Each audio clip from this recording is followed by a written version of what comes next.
तो गाइस कैसे हैं आप सब लोग। Rise of the human Lord के एपिसोड 86 के साथ हाजिर हो। तो लास्ट एपिसोड के एंड पे हमने देखा था कि हमारा जियोका जो होता है वहां पर उन सभी बच्चों से कहता है कि अगर तुम्हारे पेरेंट्स या फिर तुम्हारी फैमिली में से कोई भी जहां पर हमें डराने के लिए आता है तो फिर मैं तुम सभी की गर्दनें काट कर यहीं पर छोड़ जाऊंगा, उन्हें तुम्हारे कटे हुए सारी मिलने वाले हैं। तो ये बात सुनने के बाद सभी लोग काफी ज्यादा घबरा जाते हैं। तो जियोका कहता है कि चलो ठीक है, अब देखते हैं कि जहां पर तुम में से कौन पेमेंट देने को तैयार है। अब देखते हैं कि तुम्हारी कीमत क्या है, तुम अपनी कीमत लगाओ, तुम अपनी जान की कीमत लगाओ। सबसे पहले वो डैंग जंग से कहता है कि तुम बताओ कि तुम्हारी फैमिली तो कितना पैसा दे सकती है तुम्हारे सर के बदले में, यानी कि तुम्हारी जान के बदले में कितना पैसा मिलेगा। तो वो उसे कहता है कि मेरी फैमिली को इतनी बड़ी पावरफुल फैमिली नहीं है, हमारी फैमिली जो है काफी ज्यादा गरीब सी फैमिली है। मुझे लगता है कि वो ज्यादा से ज्यादा 500 नियांग इकट्ठे कर पाएंगे और 500 गोल्डन नियांग दे पाएंगे। तुम्हारा जियोका कहता है कि 500 नियांग चलो ठीक है, और साथ ही वो कहता है अगला कौन है। तो इस बात से डैंग जंग जो होता है वो काफी हैरान होता है कि तो 500 में मान गया। जब किसी के साथ ही दूसरा लड़का जो होता है वो कहता है कि मेरी फैमिली इससे भी ज्यादा गरीब है, वो सिर्फ 300 नियांग दे सकती है। तो जियोका कहता है कि चलो 300 नियांग ही काफी है, बताओ कि अगला कौन है। तो तीसरा जो होता है वो कहता है कि मेरी फैमिली उसकी फैमिली से भी ज्यादा गरीब है, वो सिर्फ 200 नियांग दे सकती है। तुम्हारा जियोका कहता है कि हाँ ठीक है, 200 ही नियांग काफी हैं।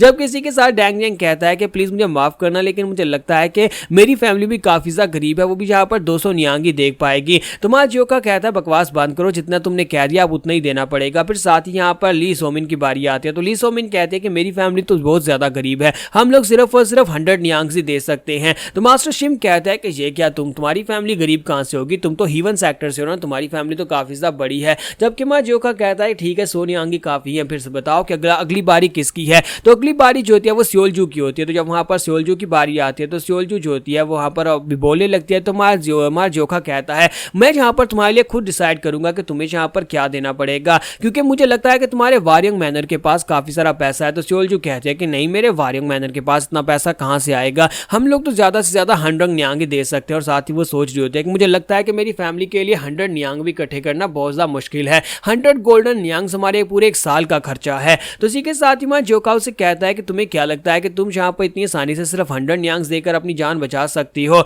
मैं जहां पर इतनी आसानी से तुम्हें छोड़ूंगा नहीं, क्योंकि तुमने मेरे पर अटैक किया था और मुझे मारने के लिए आगे बढ़ी थी। तो सियोलजू से कहते हैं कि ये क्या बकवास कर रहे हो, क्या तुम चाहते हो कि मैं भी तुम्हें जहां पर 300 नियांग दूं, मेरे पास 300 नियांग नहीं है। तो जियोका से कहता है नहीं 300 नियांग नहीं, तुमने मुझे मारने की कोशिश की थी, बाकी सभी लोगों ने तो इतना खास अटैक नहीं किया, लेकिन तुमने खुद आगे बढ़कर अटैक किया था, इसी वजह से तुम्हें यहाँ पर ज्यादा पैसे देने होंगे। तो सियोलजू कहते हैं कि तुम्हें कितने चाहिए। तुम्हारा जियोका कहता है कि पूरे 1000 गोल्डन नियांग। मैं चाहता हूं कि वारियंग मैनर के लोग पूरे 1000 गोल्डन नियांग दे, और बाकी सभी लोगों ने यहाँ पर जितने डिसाइड किए 500 300 और 200 वो लोग इसी हिसाब से मुझे देंगे। सुनने के बाद वो सभी लोग भी काफी हैरान होते हैं कि जी यहाँ पर वारियंग मैनर से पूरे 1000 गोल्डन नियांग मांग रहा है। 1000 गोल्डन नियांग तो उनके 10 साल के इनकम है, वो यहाँ पर इतने कैसे देंगे। सियोलजू से कहते हैं ये क्या बकवास कर रहे हो, मेरी फैमिली 1000 गोल्डन नियांग कहां से लेकर आएगी। तुम्हारा जियोका कहता है कि वो तो लेकर आने ही पड़ेंगे, अगर उन्हें अपनी बेटी जिंदा चाहिए तो फिर उन्हें यहाँ पर इतना पैसा देना ही पड़ेगा। सियोलजू से कहते हैं कि हमारे पास इतना पैसा बिल्कुल भी नहीं है, मैं अपनी फैमिली को अच्छी तरह से जानती हूँ, हमारी फैमिली के पास इतना पैसा नहीं है,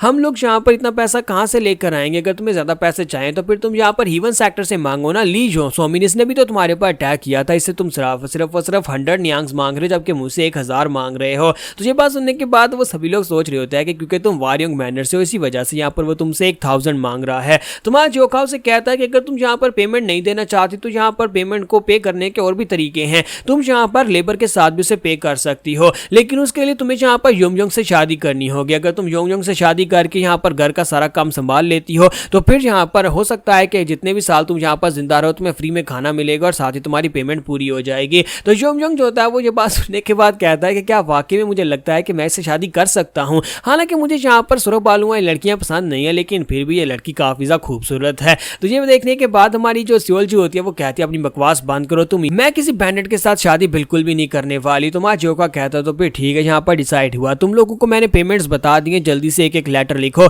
इनके लिए पेपर और पेन लेकर आओ ताकि ये लोग अपनी फैमिलीज को लेटर लिख सकें और ताकि वो जल्दी से जल्दी पैसा देकर इस मसले को खत्म किया जा सके। और उसके बाद उनकी रस्सियां खोली जाती हैं, उनके लिए पेपर और पेन लाए जाते हैं ताकि वो लोग वहां पर लेटर्स लिख सके। दूसरी तरफ मास्टर शिम जो होते हैं वो अलग ही टेंशन में होते हैं, और मास्टर शिम कहते हैं कि क्या ये सब कुछ ठीक रहेगा, तुम्हें नहीं लगता कि जहां पर हमारा सामना जिन फैमिलीज के साथ है वो जहां पर 5 बड़ी फैमिलीज हैं, 5 बड़ी फैमिलीज हैं और 5 भी काफी स्ट्रॉन्गर है। उनमें से एक फैमिली जो है वो हीवन फैमिली है, और हीवन सेक्टर जो है वो बहुत ज्यादा स्ट्रॉन्गर फैमिलीज में से एक है, और उनका जो मास्टर उनके जो ग्रैंडफादर है वो 10 ग्रेटेस्ट मार्शल मास्टर्स में से एक हैं। मां जियोका उनसे कहता है कि परेशान होने की जरूरत नहीं है, मुझे पता है कि जहां पर इन सभी लोगों को कैसे हैंडल करना है, और मुझे लगता है कि बहुत ही जल्दी जहां पर चीजें काफी इंटरेस्टिंग होने वाली हैं। तो अब यहाँ पर लेटर्स जो हैं एक एक करके फैमिलीज में पहुंच जाते हैं। जैसे ही वो लेटर्स उनकी मेन फैमिलीज में पहुंचते हैं, बैंडिट्स जो होते हैं उन लेटर को पकड़ाने के बाद वहां पर से भाग जाते हैं और लेटर्स वहां पर उन सभी की फैमिलीज में देकर वहां से आ जाते हैं। तो जैसे जैसे वो लोग लेटर्स को पढ़ते हैं तो यहाँ पर हीवन सेक्टर के मास्टर जो होते हैं उस लेटर को पढ़ते हैं, पढ़ने के बाद काफी गुस्सा हो जाते हैं। वारयोंग मैनर में जब ये लेटर पहुंचता है तो अभी डिलीवरी मैन जो होता है उसने लेटर अभी डिलीवर नहीं किया होता कि अंदर पहले से चिल्लाने की आवाज आ रही होती है। लेडी मीजो जो होती है पहले से वहां पर अपने बेटों के ऊपर गुस्सा कर रही होती है और कहती है तुम दोनों कैसे भाई हो, अपनी बहन को नहीं ढूंढ पा रहे। वो बेवकूफ कहीं पर म्यूजियम में अपने 4 साथियों के साथ निकल गई है, 4 निकम्मे साथियों के साथ, और तुम लोग उसे ढूंढ नहीं पा रहे। तो स्योबियोक उनसे कहता है कि मॉम मैं यहाँ पर उसे कहां से ढूंढ कर लाऊं, मैं उसे कोशिश कर रहा हूं, वो यहाँ पर खुद तो चली गई लेकिन हमें मुश्किल में डाल गई है। तो स्योबियोक अपनी मॉम से कहता है कि मॉम मैं उसे ढूंढ निकालूंगा, बिल्कुल परेशान ना हो। लेकिन इतनी देर में उनकी लेटर वहां पर अंदर आता है तो बंदा जो होता है वो कहता है कि प्लीज माफ करिएगा ये अर्जेंट है। तो मैडम उसे कहती है क्या तुम्हें दिखाई नहीं दे रहा मैं अपने बेटू से बात कर रही हूँ, दफा हो जाओ यहाँ पर से। तो वो कहता है लेकिन मैडम ये लेटर जो है ये लेडी के बारे में है, लेडी स्योलजू के बारे में है। तो वो कहते हैं क्या स्योलजू के बारे में लेटर है। तो उसी के साथ ही मैडम जो होती है उसके पास से लेटर छीन लेते हैं और कहते हैं कि अब दफा हो जाओ। तो फिर साथ ही उस लेटर को पढ़ती है और अपने बेटू से कहती है कि ये देखो तुम्हारी बहन ने क्या नया चांद चढ़ा दिया है, ये कमीनी यहाँ पर मेरी जान लेकर रहेगी, मुझे तो समझ नहीं आ रही कि इसने इस बार यहाँ पर क्या कर दिया है। तो उसी के साथ ही वो गुस्से के साथ वहीं पर ग्राउंड के ऊपर गिर जाती है। तो सोबियोक भागता हुआ आगे बढ़ता है और मूबेक भी अपनी मां को उठाता है। फिर साथ ही सोबेक उस लेटर को पढ़ता है और कहता है कि ये क्या 5 पीक स्ट्रॉन्ग होल्ड के बैंडिट्स ने उन लोगों को कैप्चर कर लिया है, 5 हीरोज को बंदी बना लिया गया और साथ ही 5 हीरोज ने यहाँ पर उनके पास यानी 5 हीरोज के पास उनकी फैमिली से ब्लैकमेल करके पैसा मांगा जा रहा है और हमारी वारयोंग मैनर को पूरे 1000 गोल्डन यांग देने होंगे स्योलजू को वापस लाने के लिए। तो वो कहता है कि मॉम अब हम लोग यहाँ पर क्या करेंगे, हमें लगता है कि बाकी की 5 फैमिली से भी जाकर बात करनी चाहिए, उन सभी के साथ जाकर डिस्कस करते हैं। तो उसकी माँ से कहती है कि हम लोग उनके साथ जाकर क्या डिस्कस करेंगे, उन सभी लोगों को यहाँ पर पता नहीं कितने पैसे देने हैं लेकिन हमें 1000 गोल्डन यांग में कहां से लेकर आऊंगी, हम लोगों के पास तो इतने पैसे नहीं है, हमारे पास तो फिलहाल 100 गोल्डन यांग भी नहीं होंगे। तो सोबियोक जो होता है बेचारा कहता है कि मदर अब तुम्हें क्या हो गया। इसी के साथ ही मदर जो होती है वो गुस्से में होती है और कहती है कि मैं तुम्हारे यौन से तंग आ चुकी हूँ,